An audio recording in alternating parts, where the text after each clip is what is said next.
Opposite angles of cyclic quadrilateral are supplementary या थिअरमचा आपण विचार करणार आहोत. याला मराठीत म्हणायचं चक्रीय चौकोनाचे सम्मुख कोन पूरक असतात. सायक्लिक क्वाड्रिलॅटरल म्हणजे चक्रीय चौकोन आणि सप्लिमेंटरी म्हणजे पूरक. अपोजिट अँगल म्हणजे सम्मुख कोन, समोरासमोरचे कोन. यांना सप्लिमेंटरी सांगितले म्हणजे पूरक सांगितले. हा एक ऑक्झिम आहे एक आणि थिअरम म्हणून प्रसिद्ध आहे. चक्रीय चौकोनाचे सम्मुख कोन पूरक असतात असं ते विधान आहे. आणि सगळ्यात आधी चक्रीय चौकोन म्हणजे काय तुम्ही 5वी पासून शिकताय. येते असं धरून चाललं येत नसेल तर गोंधळ नको म्हणून मी त्याची व्याख्या एकदा तुमच्या पुढे ठेवते. सायकल म्हणजे तुम्ही आपली जी वापरतो सायकल, त्याला सायकल शब्द याच्यावरूनच आलाय. पण सायकल म्हणजे सर्कल सारखं आहे, त्याला सायकल म्हणायचं. आता क्वाड्रिलॅटरल हा चौकोन आहे. म्हणजे माझ्याकडे 2 आकृती आहेत, एक आहे चौकोन आणि एक आहे सर्कल म्हणजे वर्तुळ. आणि सायक्लिक क्वाड्रिलॅटरल म्हणजे सायक्लिक म्हणजे सर्कल आले आणि क्वाड्रिलॅटरल म्हणजे चौकोन आलाय. मग वर्तुळ आणि चौकोन यांचं नातं कसं आहे तर वर्तुळाच्या परिघावर जर चौकोनाचे 4 शिरोबिंदू, 4ही शिरोबिंदू आले तर त्याला म्हणायचं चक्रीय चौकोन. माझ्या वर्तुळाच्या परिघावर जर चौकोनाचे 4ही शिरोबिंदू आले तर त्याला सायक्लिक क्वाड्रिलॅटरल म्हणजे चक्रीय चौकोन म्हणतात. मग मी विचार केला की चक्रीय चौकोन ही संकल्पना कशी मांडायची, आपल्याला कसं लिहायचंय नेमकं. तर साधारणपणे आपल्याला काय काम करायचं पहा. एक आधी सर्कल काढून घ्यायचे आणि सर्कलच्या सर्कम्फरन्सवर आपल्याला द्यायचे पॉईंट. मग सर्कम्फरन्सवर कोणते पॉईंट द्यायचे सर्कलच्या, तर तुम्ही लिहायचे ते लिहा, पण फक्त सर्कम्फरन्सवर लिहा. त्यांना नाव काय द्यायचं याच्याशी काही संबंध नाही गणिताचा. म्हणजे तुम्ही कोणतंही नाव देऊ शकता, ABCD PQRS व्हॉटेवर काय नाव द्यायचं ते द्या, पण कन्सेप्ट ध्यानात ठेवा. ऑन सर्कम्फरन्स म्हणजे परिघावर पाहिजे. म्हणजे उदाहरणार्थ समजा A हा बिंदू इथे आहे, इथं मी B बिंदू घेतला, इकडं C घेतला, इथं D घेतला.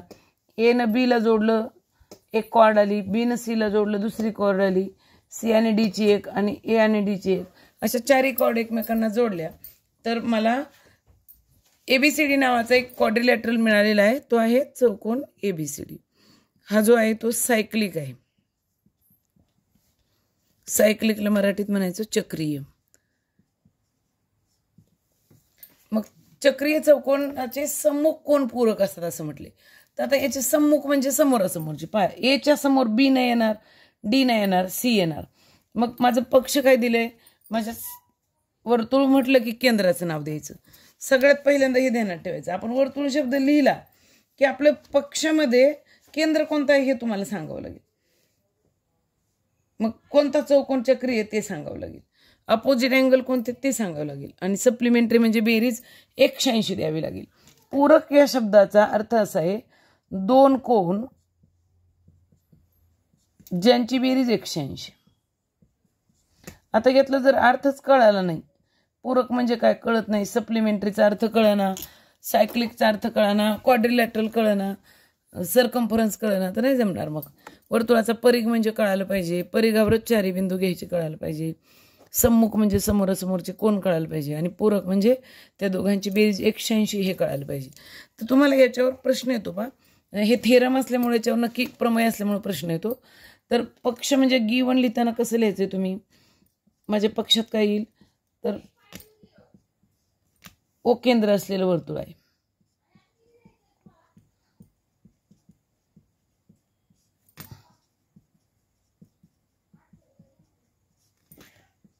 कोणता चौकोन ABCD, हा चक्रीय चौकोन आहे.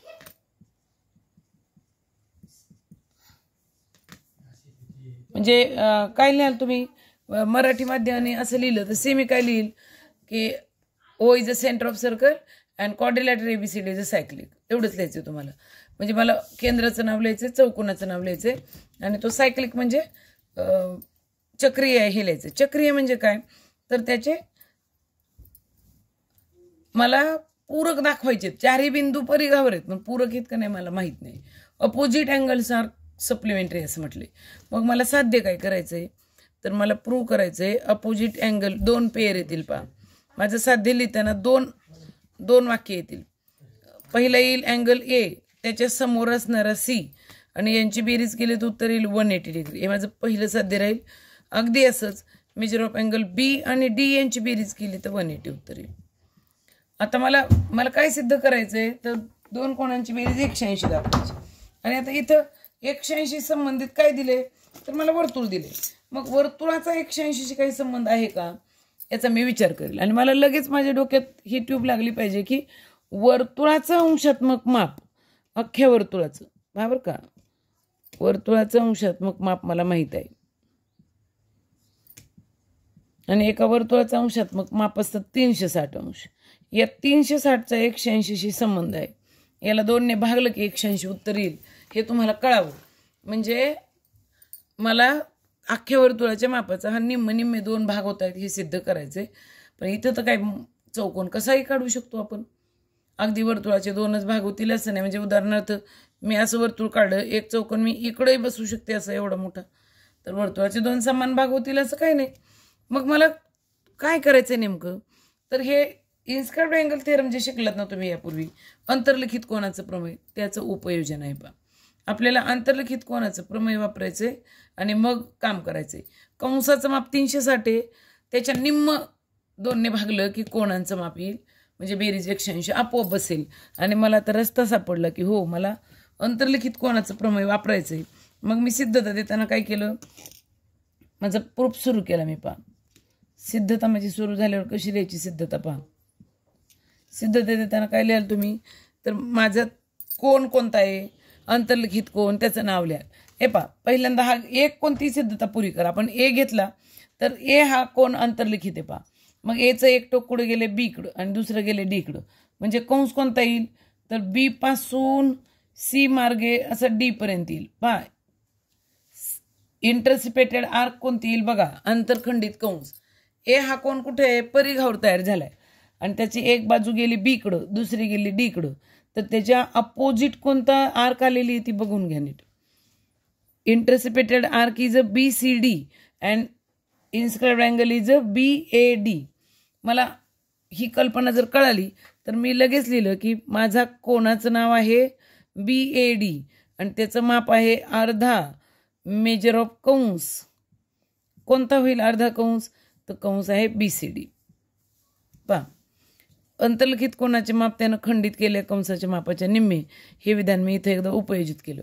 पण त्याचा अपोजिट कोणता आहे ते पाहून घ्या. अपोजिट कोणता कोण आहे त्याला मी वाचलं तर माझ्या ध्यानात आलं की अपोजिट असणारा कोण आहे सी. आणि मग सी या कोणाची एक भुजा गेली बीकडं आणि दुसरी गेली डीकडं. पण त्याच्या अपोजिट जर तुम्ही चाललात, मी थोडीशी लाईन वेगळी काढते कारण हे 2 वेगवेगळे आहेत, तर आपण कसं येऊ पहा. मी एक असं वळण सर्पिलाकार काहीतरी दाखवले आर्क दाखवण्यासाठी. म्हणजे आता बी कडून डी कडं पण ए मार्गे जायचं. या कोणाच्या समोर कोणता आहे BAD कंस आहे आणि या ए कोणाच्या समोर कोणता होता BCD कंस होता. मग आता मी दुसरं विधान लिहिताना इथं लिहून टाकलं की मला जर हे कळालं की हो 2 कोण आहेत इथं वेगवेगळे 2 कंस आहेत तर मला दुसरं विधान लिहिता येईल. मेजर ऑफ कोण BCD बरोबर हाफ मेजर ऑफ कंस आणि आता कंसाचं नाव येईल BAD. विधान क्रमांक 2. आता जर तुम्ही लाल आणि हिरवा रंग नीट पाहिला तुमच्या ध्यानात येईल की अख्खं वर्तुळच संपलं पहा. बी आणि डी कडे एकदा ए मार्गे गेलो आपण आणि एकदा सी मार्गे गेलो, वर्तुळ संपून गेलं. मग वर्तुळाचं माप 360 मला माहिती आहे. म्हणून मी काय केलं विधान पूर्ण करण्यासाठी ॲडिशन करून टाकली 1 आणि 2ची. I want to add equation 1 and 2. तर माझं उत्तर येईल मेजर ऑफ अँगल BAD म्हणजे ए कोण अधिक मेजर ऑफ अँगल BCD म्हणजे सी कोण. हे बी आणि ए आणि सी म्हणजे हे कोण घेतलेत आपण. इथे ए पहा इथं सी. ए आणि सी या कोणाची मापाची बेरीज बरोबर किती आला अर्धा मेजर ऑफ कंस BCD अधिक कंस BAD.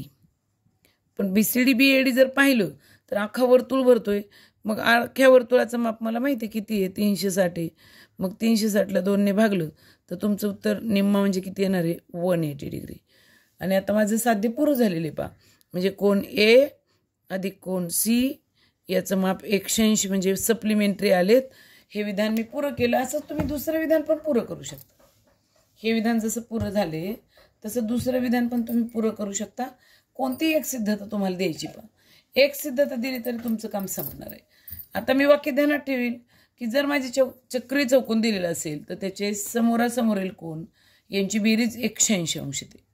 If cycle quadrilateral is given there then opposite angle are supplementary. हे विधान मी विसरणार नाही, कारण मला हे कायम वापरायचं आहे इथून पुढं.